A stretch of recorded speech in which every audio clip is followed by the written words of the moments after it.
세일럼의 마녀 재판. 마녀. 여러분들은 마녀라고 하면 어떤 모습이 가장 먼저 떠오르시나요? 뾰족한 턱을 가진, 그리고 매부리 코를 가진 마귀 할멈의 모습에 빗자루를 타고 하늘을 날아다니는 모습, 혹은 아름다운 미녀의 모습을 하고선 악독한 행동을 하는 악당의 모습. 상상 속에 혹은 판타지에서나 있을 법한 이 마녀가 옛날 사람들은 진짜로 있다고 믿었던 모양입니다. 마녀 사냥이라고 익히들 많이 알고 계실 겁니다. 하지만 한둘이 아닌 많은 사람들이 마녀로 몰리는 일이 있었다고 합니다. 1692년, 그때 당시 미국은 영국의 식민지였는데 미국 동부에는 종교의 자유를 찾아 영국에서 배를 타고 온 청교도들이 터전을 잡고 있던 중이었습니다. 미국 뉴 잉글랜드 지방의 매사추세츠주 세일럼 마을, 현재는 댄버스인 이곳에서 1982년 3월 1일에 재판이 열렸습니다. 사건의 발단은 이러했습니다. 1692년 2월, 세일럼의 정신적 지주였던 셰무엘 페리스 목사의 집안에서부터 시작되었습니다. 이 페리스 목사에게는 9살 난 딸 베티와 11살 난 조카 에비게일이 있었는데요. 이들을 포함한 아이 3명이 갑자기 괴성을 지르며 발작을 하기 시작했습니다. 이 장면을 본 페리스 목사는 새 아이를 진정시켜보려 했지만 헛수고였습니다. 오히려 새 아이는 누군가가 바늘로 찌르고 손톱으로 핥히는 것 같다며 시간이 갈수록 더욱 고통스럽게 울부짖었습니다. 뒤늦게 의사가 페리스 목사의 집에 찾아와 새 아이를 진찰하기 시작했습니다. 어찌나 발작이 심했던지 의사는 새 아이를 침대에 묶어두고 진찰했고요.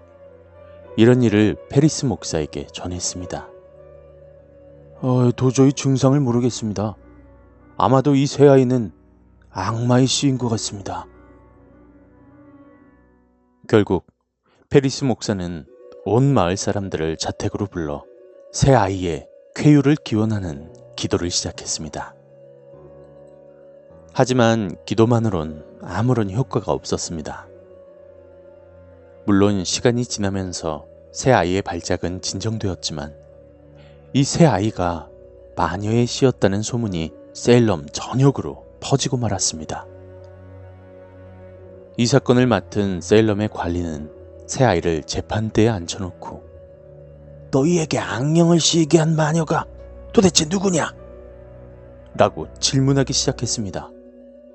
윽박을 지르기도 하고 잘 달래기도 하면서 필요하면 청중으로 앉아있던 평범한 여자를 가리키며 저 여자가 마녀냐고 물어보기까지 했습니다. 두 아이가 아무 말도 하지 않자 결국 관리는 새 아이에게 역성을 내며 다음과 같이 말했습니다. 마지막 기회를 주겠다. 마녀를 지목하지 않으면 너희 셋을 화형시키겠어.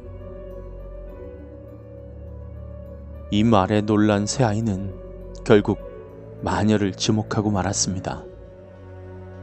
먼저 목사의 딸 베티가 지목한 이는 자신의 집에서 하녀 일을 하던 인디언 티투바였고, 또 다른 이는 과거 행실 때문에 사람들에게 배척이 되었던 늙은 할머니인 사라 오스본과 마을의 비룡뱅이였던 사라 굿이었습니다. 결국 티투바와 로라는 영문도 모른 채 마녀로 몰리며 재판장의 모습을 나타내었습니다. 마녀로 지목된 이들은 자신들은 악마도 마녀도 아니라고 말하며 억울함을 호소했지만 시문관은 이들을 마녀로 단정해 감옥에 수감했습니다. 놀라운 것은 이후에도 이 3명의 아이들처럼 발작 증상을 일으키는 아이들이 늘어났다는 것입니다. 그때마다 관리는 아이들에게 마녀를 지목하라고 했고, 관리의 윽박에 이겨내지 못했던 아이들은 정말 아무나 마녀로 지목하기 시작했습니다. 마을 사람들에게 독실한 신앙생활로 존경받던 마사코리와 늙은 할머니인 레베카 너스도 마녀로 지목되었습니다. 대질신문에서 소녀들이 또 발작 증세를 보이자 이들도 감옥에 갇혔습니다. 뒤이어 이들을 변호한 레베카 너스의 두 자매와 마사코리의 남편 자일즈 코리도 체포되었고, 4살밖에 안 된 사라고스의 딸 도카스도 감옥에 갇혔습니다.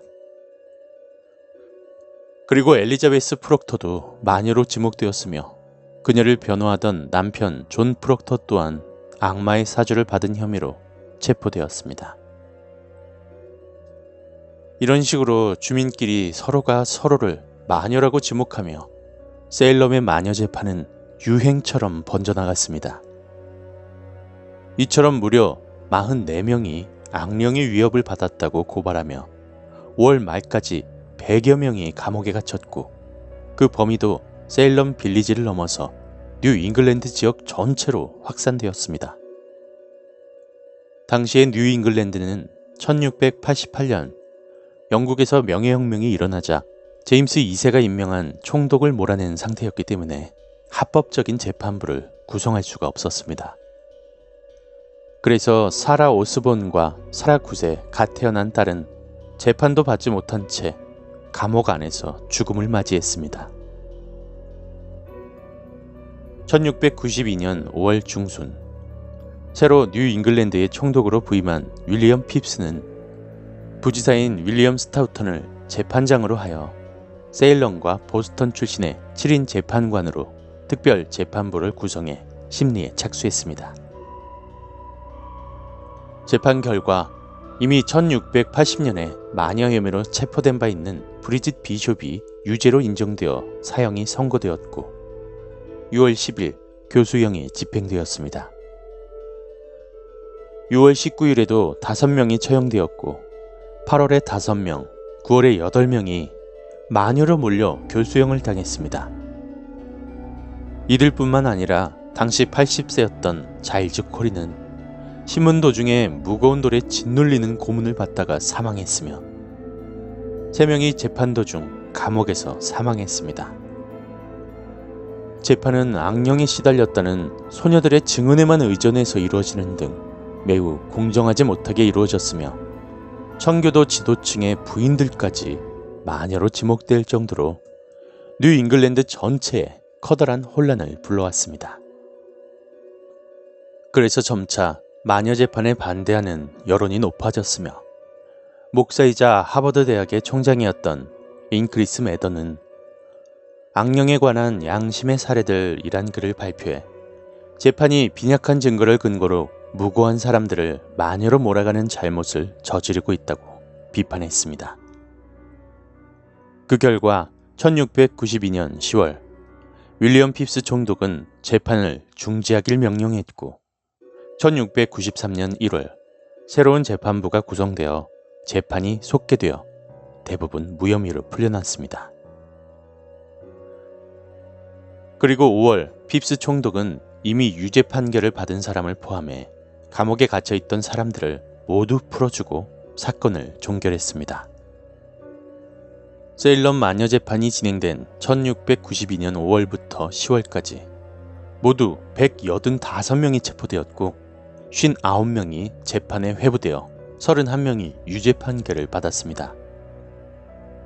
그 가운데 19명은 교수형을 당했고, 1명은 고문으로 죽었으며, 사라굿의 갓 태어난 딸을 포함해 5명이 감옥에서 사망했습니다. 그렇게 무고한 사람들을 마녀로 몰아가 교수형까지 시켰던 참혹한 사건은 시간이 지나며 서서히 잊혀져 갔습니다.